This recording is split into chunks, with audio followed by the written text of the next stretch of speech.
इस वीडियो में हम लोग देखेंगे क्लास 8वीं विज्ञान अध्याय 12 पौधों और जंतुओं का संरक्षण जैव विविधता के सभी प्रश्न उत्तर को। चलिए इस वीडियो को शुरू करते हैं। जैसा कि अभ्यास का प्रश्न उत्तर यहाँ पे दिया गया है, ए नंबर में दिया गया है कि निम्न प्रश्नों में से सही विकल्प चुनिए। क्वेश्चन नंबर 1, धरती पर पाए जाने वाले विभिन्न प्रकार के जीवों की प्रजातियां, उनमें आपसी संबंध को कहा जाता है। इसका सही उत्तर हो जाएगा जैव विविधता। क्वेश्चन नंबर 2, अभयारण्य एवं राष्ट्रीय उद्यान में माना है। इसका सही उत्तर हो जाएगा ऑप्शन 4 उपर्युक्त सभी, क्योंकि वहाँ पे कृषि, खेती बाड़ी करना, शिकार करना और चरागाह करना सभी माना होता है। क्वेश्चन नंबर 3, निम्न में से कौन से जंतु विलुप्त होते जा रहे हैं। इसका सही उत्तर हो जाएगा उपर्युक्त सभी, क्योंकि गैंडा भी और बाघ और ब्लू हेवन सभी विलुप्त होते जा रहे हैं। क्वेश्चन नंबर 4, राष्ट्रीय जलीय जीव है। इसका सही उत्तर हो जाएगा Gange dolphin. Question number 5, Kanwar पक्षी बिहार स्थित है। इसका सही उत्तर हो जाएगा बेगूसराय में। इस प्रकार हम लोगों ने क्वेश्चन नंबर ए को देख लिए। अब देखेंगे क्वेश्चन नंबर बी को। क्वेश्चन नंबर बी में यहाँ पे दिया गया है कि रिक्त स्थानों की पूर्ति कीजिए। नंबर 1, खाली स्थान को विश्व जैव विविधता दिवस मनाया जाता है। इसका सही उत्तर हो जाएगा 22 मई को विश्व जैव विविधता दिवस मनाया जाता है। क्वेश्चन नंबर 2, देश का प्रथम राष्ट्रीय पार्क है। इसका सही उत्तर हो जाएगा यहाँ पे जिम कॉर्बेट नेशनल पार्क, जो कि उत्तराखंड में है। यहाँ पे दिया गया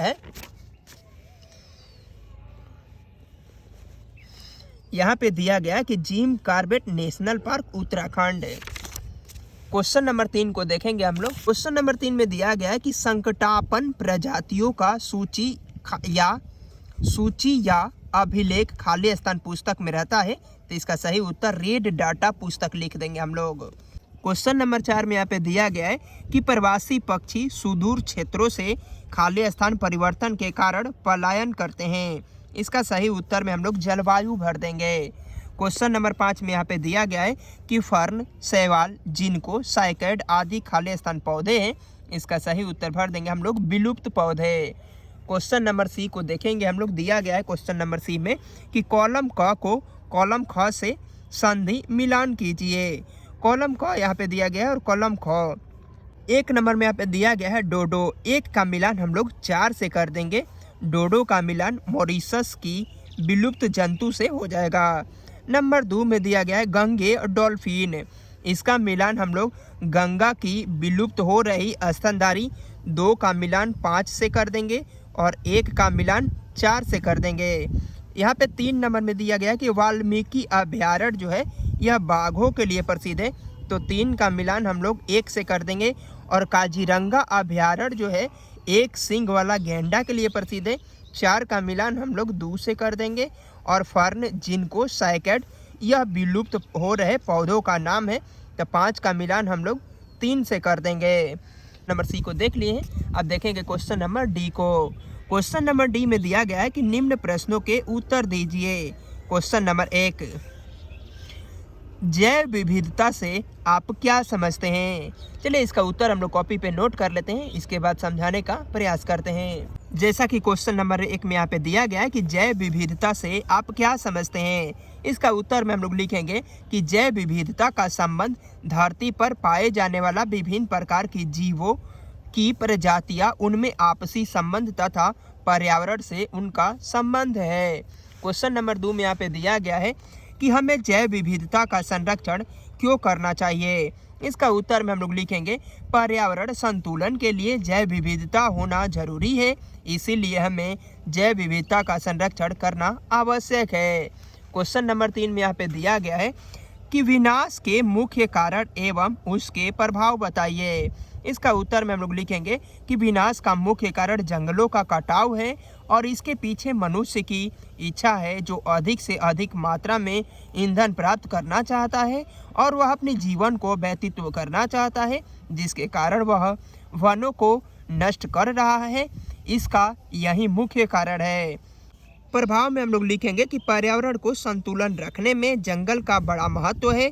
जंगल के ऊपर के वायुमंडल ठंडा होने के कारण वर्षा होती है। यदि न हो तो पृथ्वी पर जीवन की कल्पना ही नहीं की जा सकती है। क्वेश्चन नंबर 4 में यहाँ पे दिया गया है कि रेड डाटा पुस्तक क्या है। इसका उत्तर में हम लोग लिखेंगे कि रेड डाटा पुस्तक वह पुस्तक है जिसमें सभी संकटापन्न प्रजातियों का रिकॉर्ड रखा जाता है। पौधों और जंतुओं के लिए अलग अलग पुस्तक है। क्वेश्चन नंबर 5 में यहाँ पे दिया गया है कि प्रवास से आप क्या समझते हैं। इसका उत्तर में हम लोग लिखेंगे प्रवास का अर्थ अपने मूल स्थान को छोड़कर दूसरे जगह आना है।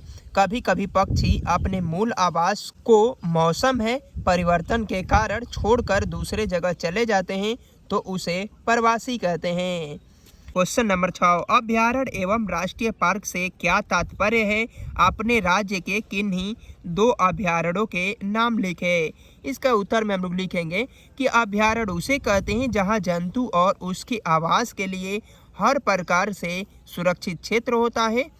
राष्ट्रीय पार्क जंतुओं के लिए वह आरक्षित क्षेत्र है जहां वे स्वतंत्र रूप से आवास एवं प्राकृतिक संसाधनों का उपयोग करते हैं। इसका नीचे हम लोग लिखेंगे कि हमारे बिहार राज्य के 2 प्रमुख अभ्यारण्य नंबर 1 कांवर पक्षी अभ्यारण्य, नंबर 2 गौतम बुद्ध अभ्यारण्य। क्वेश्चन नंबर 7 में यहाँ पे दिया गया है कि प्रोजेक्ट टाइगर के बारे में संक्षेप में बताइए। इसका उत्तर में हम लोग लिखेंगे कि बाघ हमारे देश का प्रमुख पशु है। इनका शिकार मुख्यतः इनकी खाल, हड्डी, दांत एवं नाखून इत्यादि के लिए हो रहा है, जिसकी वजह से इनकी संख्या 40,000 से घटकर 1400 रह गई है। प्रोजेक्ट टाइगर के अंतर्गत इनकी रक्षा के लिए इसे राष्ट्रीय पशु घोषित किया गया है। क्वेश्चन नंबर 8 में यहाँ पे दिया गया है कि अपने घर या विद्यालय को हरा भरा रखने के लिए आप क्या क्या कर सकते हैं। अपने द्वारा किए जाने वाले क्रियाकलाप की सूची तैयार कीजिए। इसका उत्तर में हम लोग लिखेंगे कि हम अपने घर या विद्यालय को हरा भरा रखने के लिए अधिक से अधिक पेड़ लगा सकते हैं। विद्यालय के अंदर गमला में फूल तथा पौधों को लगाकर विद्यालय की शोभा बढ़ाएंगे। समय समय पर पानी तथा दवा का छिड़काव करते रहेंगे ताकि हरियाली बने रहे।